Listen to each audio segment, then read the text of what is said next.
Hello friends, welcome back to my channel. जय जगन्नाथ। केमती अच्छा आपण मैंने एक्साइटेड थे बिना परिवा बिना मसला केमती आमर रेसिपीटी हम।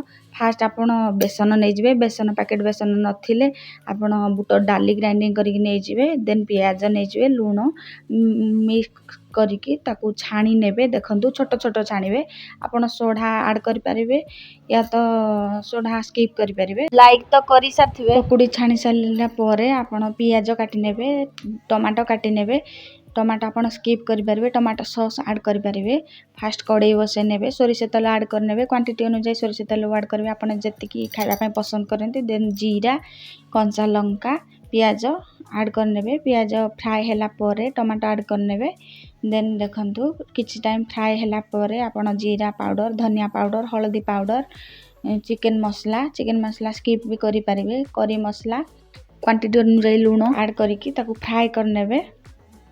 देन फ्राई हैला परे आपण सेथिरे पानी ऐड कर नेबे। किछि टाइम फ्राई हैला परे सेथिरे पकुड़ी ऐड कर नेबे। कमेंट रे श्योर जणेबे पकुड़ी की अधिका टाइम रखिबेनी, काहेकि ना पूरा मिक्स हे जिवो। पकुड़ीटा बहुत सॉफ्ट हे जिवो पानी रे पड़िला परे।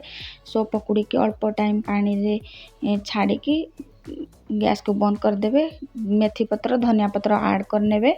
स्किप भी करि परिबे। देखंतु केते सुंदर हमर रेडी हे जाइछि। वीडियो टी भल लागिले सब्सक्राइब कर दियंतु।